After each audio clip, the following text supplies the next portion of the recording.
Hello everyone, I am Sridhar Swami from National College, Jayanagar. Today, I would like to share with you some of the interesting facts about physics which some of us might be unaware of. In fact, not just in physics, even in ordinary life, we come across so many such things. We see that, we observe it, we feel it, but we often ignore it or may not observe it. So today we shall see one such interesting phenomenon of which we are a part. Now that is the dynamic universe.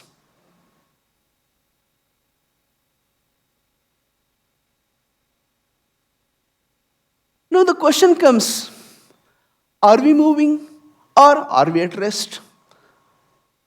Now, we may be sitting on a chair, we may be lying on a cot, we may be just standing here on the platform, but supposing a person asks me, are you moving or are you at rest? Then it becomes difficult for us to give a correct answer. Because if I am say I'm moving, then definitely he would say, no, you are standing on the platform or sitting on a chair, how you are moving? In fact, the term motion in physics or in general, it's a relative term.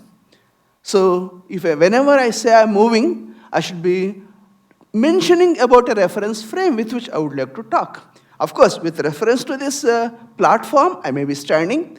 With reference to the room, I may be sitting on a chair. But that is not the complete truth. The truth is something beyond that, which sometimes requires an extra sense or extra skill to know about.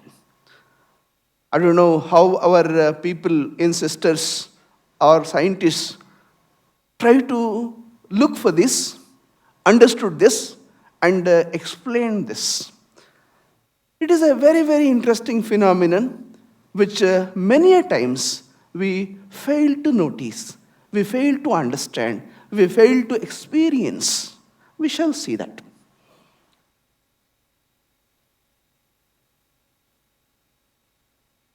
So here you can see the globe called Earth on which all of us are standing or all of us are residing. This globe is not at rest. It is continuously moving. Since we are also a part of it, we are also there on the surface of Earth, so we are also moving. In fact, this motion, in particular, we call that as spinning motion of Earth. Earth is spinning around an axis continuously, without any delay, without any change, without any rest. It is continuously moving. Do you have an idea of the approximate speed with which the Earth is rotating? In fact, the frequency of that rotation is 1 day. That is, every day that completes one rotation. Suppose you are on the equator, and if you just looking into the radius and looking into the centripetal acceleration, etc., your velocity there, then we can approximately say that is close to 0.5 kilometer per second. It is 0.5 kilometer per second, not an ordinary speed. Even if you are in a bike, start moving with very large speed, like 120 kilometer per hour or 180 kilometer per hour, or maybe more than that, it hardly will be about 30 meter per second. Just 30 meter per second, which you consider enormous speed. But this is not just, it cannot be compared with that. It is close to 500 meter per second. So that is the rotational speed, spinning motion of the Earth. Just by looking into spin motion, we can say we are moving with such large, heavy speed by being sitting on the Earth, or sitting on a chair, or standing on a platform like this. That is not the only motion. So we have another motion, that is the entire Earth, apart from spinning around its axis, is moving about elliptical orbit around the sun. Sun is a star. Through the gravitation force, it is binding the Earth to its orbit. And can you have a reasonable estimation of its speed? It is close to 30 kilometer per second. In every second, we travel a distance of 30 kilometer. So through a spin motion or through the spinning of the Earth about its axis, we travel with the enormous speed of 500 meter per second. Now, around the sun, the entire Earth, along with its spin motion, is moving with the enormous speed of about 30 kilometer per second. Now, that is not the end of the story. There is something more to it. We shall see that. Actually, we can notice that the average distance is about 150 million kilometer, and that will be completed in 360.25 days. By looking into an ordinary calculation of 2 pi r being the total distance covered in 360.25 days, it is very easy for us to calculate the velocity that comes to be, as I told you, roughly about 30 kilometer per second. Such is the enormous speed with which we are traveling in the space around the sun. Now, as I have told you, that is not the end of the story. In fact, the sun, along with all its family of planets, it is moving around our Milky Way. So, the galaxy, what we have, the entire solar system,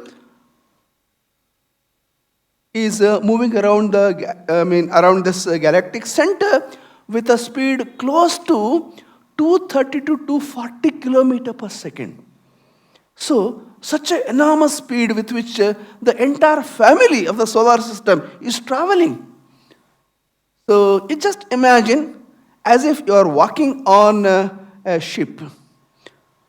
So that ship, let us imagine that it is on some other platform which is also moving in the sea. So you are moving with respect to the ship. Ship is moving with respect to another platform is moving with respect to the sea.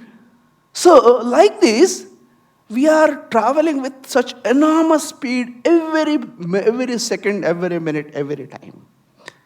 So the concept of rest doesn't come at all to this at this picture, at this rate. So we are moving with not just ordinary speed, tremendous speed with respect to cosmos. Actually, as I have told you, we don't feel like, we don't experience, but our ancestors, our scientists who have identified this might have done tremendous study with respect to this. Even we can also do that. At the night sky, just have look at the sky during night. You can see so many celestial objects. You can find stars, you can find reasonably well, you can identify the planets also. And if you closely see that, every day if you want to see, then you can see there is a small displacement. Like as you go in a bus, if you just look at the outside the window, some objects like the trees, buildings, etc., they appear to move backwards as you go forward. So through that you can notice that you are moving. So in the same way, if you just have a careful look at the things around us, because in the morning, in the daytime, because of sunlight, all these things cannot be seen, but during night you can have a good look at the sky, and thereby you can feel you are moving. Okay? So this is one other story. As I have told you, the story is still something to be looked into. Now we have talked about the macroscopic or macro world. Now let us look into the microscopic world. Actually, I am a body. Here inside the body, there are so many things. They are all moving. Moving in the sense they are all doing some motion. Even if the heart, look into the heart, that is also pumping blood and doing this kind of, say, an oscillatory motion. Apart from that, we have a blood cells, the entire blood, it is continuously moving. It is extremely dynamic. You cannot think of a heart taking rest. Similarly, the blood also. The blood cells will move from the heart till the last point where it is supposed to reach, and again gets back into the heart to get oxygenated. So like this, the blood cells are moving. Now, even if you look closely into each blood cell, they are made up of some organic substances, organic material, say carbon compounds. And if you look into these carbon compounds or materials, maybe molecules or atoms, these atoms and these molecules which form an important part of the life here, so they are also not at rest. They are also not stationary. They are also executing some kind of motion. Now what is that motion? We shall see that.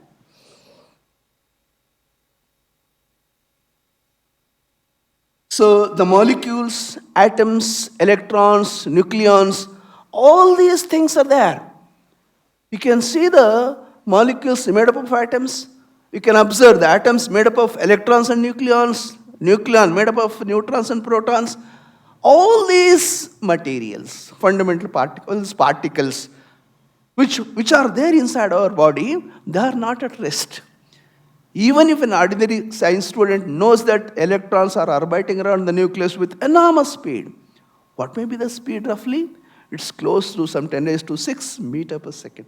1 million meter per second is the speed with which the electron is orbiting around the nucleus.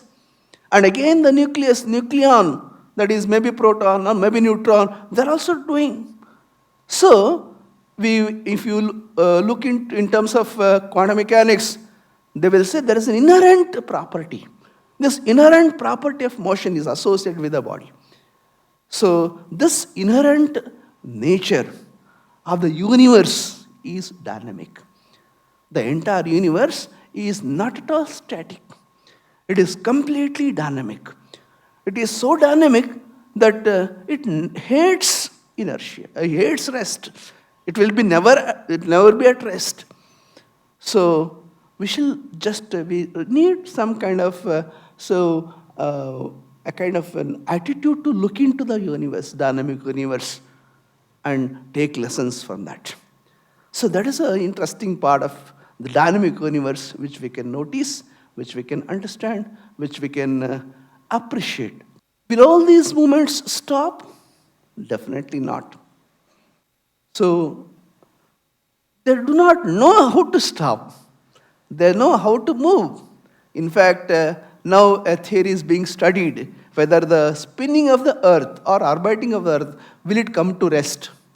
So there is a theory that is proposing it, but we do not know what exactly happens. Maybe after a few billion years it may happen.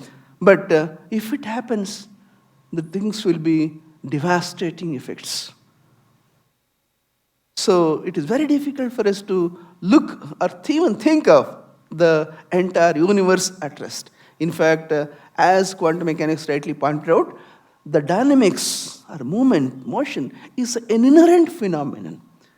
The moment it is lost, the universe is lost. So the universe is standing on this dynamism. And that I think is a takeaway from observing this universe, which is purely dynamic in nature. Thank you very much for your patient listening. Thank you.